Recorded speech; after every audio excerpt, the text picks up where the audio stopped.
ये गवर्नर साहब के एडीसी है और हमने ओएसडी है, आप एडीसी हैं और हमने डिमांड करी थी भाई या तो गवर्नर साहब आए, उनका एक प्रोटोकॉल होता है, गवर्नर साहब नहीं आते, हमेशा आते हैं कलेक्टर साहब। अगर गवर्नर साहब के ओएसडी खुद आए हैं ये तो बहुत अच्छी, ये बड़ी बात है समाज के लिए।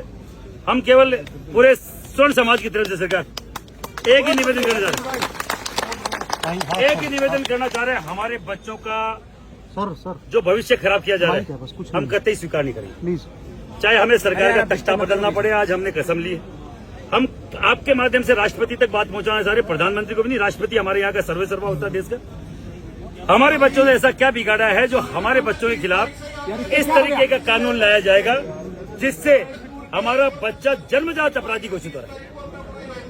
जन्मजात अपराधी मानकर अंग्रेजों के समय कई सारी जातियों को जन्मजात अपराधी घोषित किया गया कि ये जातियां जन्मजात अपराधी है। क्या अंग्रेजों का राज है? हम साहब इस संविधान से चलने वाले लोग हैं और संविधान में सबसे बड़ा अधिकार है समानता का अधिकार, और इस समानता के अधिकार को हमारा खाया हनन किया जा रहा है। समान शिक्षा का अधिकार हमें प्राप्त है, उसको हमसे दूर किया जा रहा है। हायर एजुकेशन में हमारे बच्चों को हायर एजुकेशन से दूर किया, 4 गुना फीस भरते साहब, और फिर भी हम प्रताड़ित हो रहे हैं। एक कमेटी बनाई गई है जिसमें 5 सदस्य हैं, equity commission, SC, ST, OBC, महिला और दिव्यांग।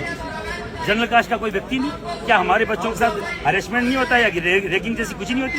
या हमारे बच्चों को जाति सूचक शब्द नहीं बोले जाते?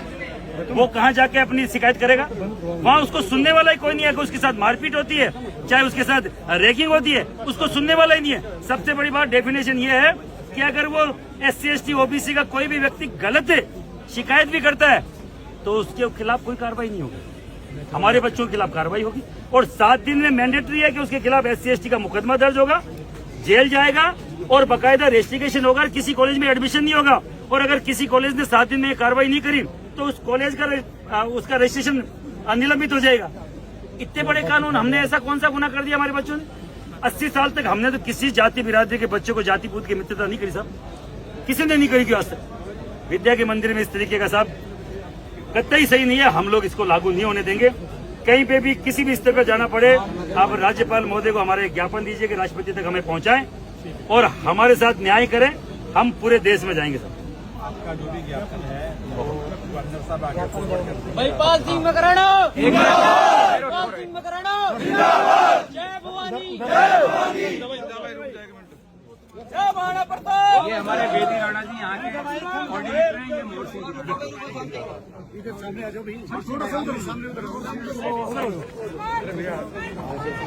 और सरकार हम लोग जो बोल, अरे रुक जाओ भैया, आपने जो जगह चिन्हित करी थी हम खुद आए, कोई बैरियर तोड़ने की कोशिश नहीं करी, कोई अनुशासनहीनता करने की कोशिश नहीं करी। हमारे वॉलेंटियर्स ने अनुशासन बनाए रखा था।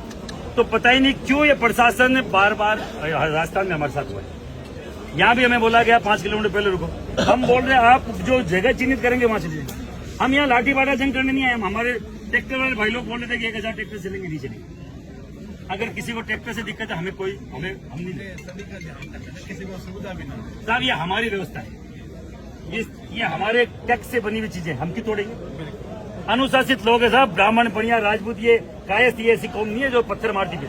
गाली भी नहीं देते। हम क्यों गाली देंगे साहब किसी को? तो ये सरकारें हम पे भरोसा करे, हम आगे भी जाएंगे, वहां भी भारतीय जनता पार्टी की सरकारें होंगी जाए तो ये मैसेज भी कन्वे कराएं कि वो अपनी जगह खुद निश्चित। अगर हम गवर्नर हाउस तक आ जाते क्या फर्क पड़ जाता?